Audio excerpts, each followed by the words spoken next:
국내 고용 지표들이 급속도로 악화되고 있습니다. 특히 좋은 일자리보다 임시직이나 단기 일자리 위주로만 고용이 증가하면서 장기적으로 경제 상황을 위협하는 불확실성이 커지고 있습니다. 눈높이에 맞는 일자리를 찾지 못하고 취업을 포기하는 사람들이 급증하고 고용시장의 활력과 잠재 가치가 크게 하락하는 상황입니다. 고용노동부가 발표한 사업체 노동력 조사 결과 등에 따르면 지난 8월 기준 전국 사업체 종사자는 총 211만 7천 명으로 집계됐습니다. 작년 대비 0.6% 상승한 수치로 지난 2021년 3월 이후 최저치 증가폭입니다.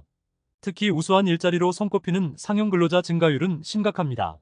8월 상용 근로자가 1년 전 대비 0.3% 증가하는 데 그치면서 작년 11월 이후 계속해서 0%대의 낮은 성장률이 이어지고 있습니다. 업종별로는 부동산 시장 침체가 심각한 건설업에서 3만 명이나 급감했고 숙박 및 음식점업과 도소매업 순으로 나타났습니다. 단기 근로자 비중은 급증하고 있습니다. 전체 취업자의 54% 이상이 주 근로시간 36시간 미만의 단기 근로자로 나타났고 지난 2020년 23.6%에서 4년 만에 단기 근로 비중이 2배 이상 늘었습니다. 해당 수치는 지난 1982년 관련 통계를 집계한 이후 최고치 수준입니다. 일자리가 줄면서 구직 자체를 포기하는 사람들도 급증하고 있습니다. 통계청에 따르면 구직 활동을 하지 않고 그냥 쉬었다는 사람이 256만 명을 넘어섰고 구직 포기자 비율도 관련 통계 집계 이후 역대 최고치 수준입니다. 또 불과 1년 전보다 10%를 초과하는 23만 5천 명이 증가했고 구직 포기자 수는 6개월 연속 늘어나고 있습니다. 일자리를 찾지 못하면서 구직을 단념하는 사람들이 계속 증가하고 있습니다. 연령대별로는 한창 일을 시작해야 할 청년층에서 가장 심각합니다. 2030 세대 중 구직 활동을 하지 않고 쉬는 인구가 74만 7천 명을 기록했으며 최종 학교를 졸업하고 3년 이상 쉬고 있는 청년도 8만 2천 명에 달하고 있습니다. 또 6개월 이상 일자리를 찾지 못하는 장기 실업자도 청년층에서 가파르게 늘고 있습니다. 더 큰 문제는 이 같은 상황을 딱히 해결할 수 있는 방법이 없다는 데 있습니다. 한 전문가는 현재 내수 회복 가능성에 대해서 획기적인 모멘텀이 생기기 힘든 상황이라며 기업들도 경기 회복에 대한 자신감이 없기 때문에 고용을 늘리기가 어렵다고 했습니다. 부동산 PF 부실 여파가 증권사의 신용등급 하락 압력으로 커지고 있습니다. 부실이 깊어지면서 증권사의 재무구조를 훼손할 가능성이 높아졌고 중소형 증권사에서 대형 증권사까지 신용등급 강등 움직임이 확산될 조짐입니다. 나이스 신용평가는 올해 하반기부터 대형 증권사들 중에서 BNK증권과 IM증권, IBK투자증권과 한화투자증권 등에 대한 모니터링을 강화하고 있습니다. 이들 증권사들은 상대적으로 부동산 금융 비중이 높고 수익 창출력이 약화되고 있습니다. 나신평 관계자는 지난 2020년 이후 부동산 금융 호황기에 등급이 상향된 증권사들은 그에 걸맞는 수익성을 보여줘야 신용등급을 유지할 수 있다며 수익 창출력 회복 지연으로 재무 안정성이 흔들리면 신용도 하향 압력이 증가할 것이라고 했습니다. 실제 신용등급 하락도 본격화되고 있습니다. 올해 상반기 나신평은 SK증권의 신용등급을 강등했고 다올투자증권의 신용등급 전망도 안정적에서 부정적으로 하향 조정했습니다.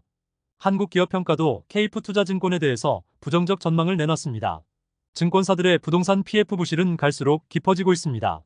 올해 3월 기준 증권사의 부동산 PF 중 고정이하여신 비율이 36%를 초과하고 있고 작년 3월과 비교하면 2배 이상 높은 수준입니다. 고정이하여신은 원리금 상환이 3개월 이상 연체된 부실 채권입니다. 증권사의 부동산 PF 부실 채권은 3조 2천억 수준으로 작년 대비 9천억이나 늘었습니다. 글로벌 신평사들도 국내 증권사 신용도에 경고장을 보내고 있습니다. 무디스가 최근 한국투자증권의 신용등급 전망을 안정적에서 부정적으로 하향했고 스탠더드앤드푸어스도 한국투자증권 신용등급 전망에 부정적 꼬리표를 달았습니다. 증권사들의 신용도 하락은 부동산 PF 관련 부실 위험으로 더욱 심화될 전망입니다. 중소형 증권사를 중심으로 PF 위험성이 큰 후순위 비중이 72%에 달하고 자기자본 3조 원 이상의 대형 증권사 대비 후순위 비중이 2배 이상 높게 형성됐습니다. 금융권 관계자는 2020년 이후 중소형사를 중심으로 고위험 익스포저를 늘렸다며 과거 대비 높아진 금리 수준과 부동산 PF 경기 저하, 부동산 금융에 대한 규제 강화 등으로 증권사의 부동산 금융 PF 리스크가 지속될 것으로 전망했습니다. 부동산 시장 침체로 공사가 중단되거나 지연되는 사례가 속출하고 있습니다. 최근 3년 사이 공사비가 30%나 급등한 공사비 쇼크가 심화되고 있고 조합과 시공사의 갈등이 커지면서 파열음이 나고 있습니다. 갈수록 심각해지는 건설업계의 불황이 내수 경기 악화로 이어질 가능성이 높아지고 있으며 정부에서도 명확하게 해결할 수 있는 방안이 없다는 게 더 큰 리스크로 부각되고 있습니다. 정비업계 등에 따르면 서울 곳곳에서 공사비 갈등이 커지고 있습니다. 서울 용산구 리모델링 시범단지로 기대된 이촌 현대아파트 리모델링 현장에서 최근 공사 중단 위기 가능성이 높아지고 있습니다. 시공사와 조합은 공사비 증액을 두고 갈등 상황이 이어지고 있습니다. 서울 강서구 방화6구역도 공사비 갈등으로 1년간 공사가 중단되어 왔고 최근엔 결국 조합에서 시공사 계약 해지 안건을 통과시켰습니다. 서울 강북 최대호로 불리던 장위자이 레디언트도 상황이 심상치 않습니다. 시공사가 내년 5월 입주를 앞두고 공사 중단을 통보했습니다. 공사비 증액을 요구한 현장들은 계속해서 증가하고 있습니다. 올해 정비사업 시공사들이 24곳 조합에 요청한 증액 공사비가 2조 6,548억 원으로 한국부동산원은 설계와 마감재 변경 등 검증을 통해 16% 감액이 적정하다고 판단했습니다. 공사비 갈등에 대해서 정부가 다양한 안정화 방안 등을 내놓고 있지만 시장에서는 여전히 갈등 해소가 쉽지 않을 것이란 분석입니다. 업계 관계자는 시공사와 조합의 갈등이 원자재 가격과 인건비 인상 이후 더 심화됐다며 정부가 손을 내민다고 서로 날선 상황이 얼마나 봉합될지 미지수라고 전했습니다. 지금까지 잼스톤TV였습니다. 오늘 영상 도움되셨으면 구독과 좋아요 부탁드립니다. 시청해주셔서 감사합니다.